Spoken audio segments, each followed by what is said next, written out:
Kilo விரால் மீன் இருக்கு. இதை வச்சு எப்படி குழம்பு வைக்கலான்னு பார்க்கலாம். சின்ன வெங்காயம் அரிஞ்சு வச்சிருக்கேன்.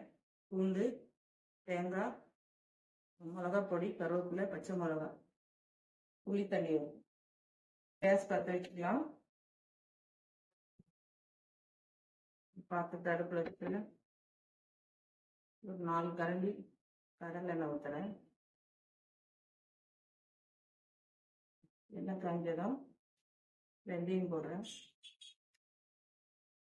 வெந்தயம் பொரிச்சு ஸ்பூன் கடுகு போடுறேன். கடுகு பொரிச்சு பூண்டு போடுறேன். சின்ன வெங்காயம் போடுறேன்.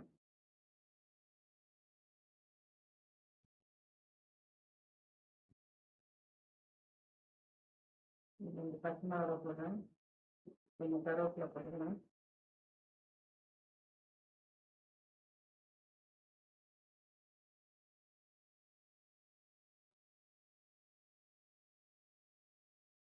வெங்காயம் வதங்கி இருக்கும்போது கொஞ்சம் தேங்காய்,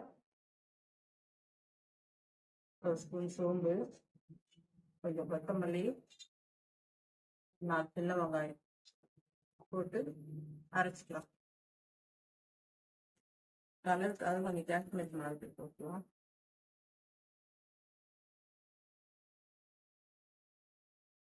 ரெண்டு தக்காளி அரிஞ்சு வச்சிருக்கேன்.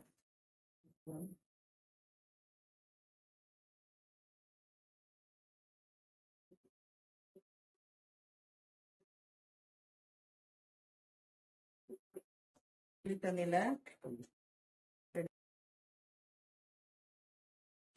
கரைச்சிட்டு கையில நல்லா கரைச்சிடுங்க.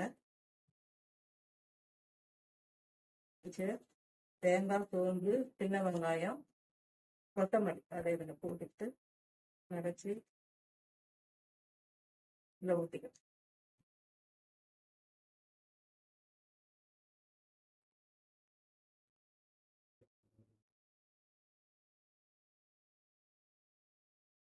புளி தண்ணியிலேயே உப்பு போட்டு கரைச்சேன். எனக்கு பத்தலை. உங்களுக்கு தேவையான அளவுக்கு போட்டுக்கோங்க. குழம்பு ஒரு கொதிச்ச உடனே மீன் போடலாம். நிச்சயமா குழம்பு கொதிக்குது, மீன் போடலாம்.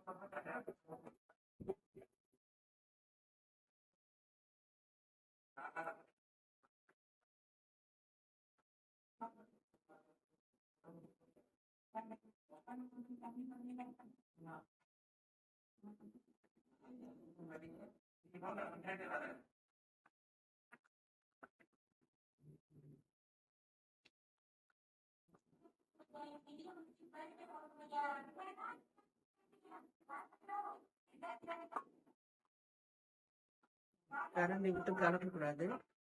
தூக்கி ஆட்டி விட்டு ஒரு 10 நிமிஷம் பொரிச்சா போதும். குழம்பு ரெடி ஆகிடும்.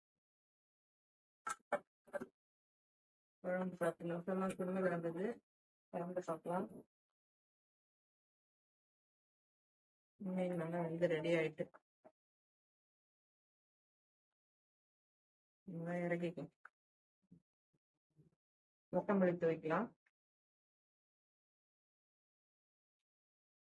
ஆஃப் பண்ணிடலாம். விரால் மீன் குழம்பு ரெடி.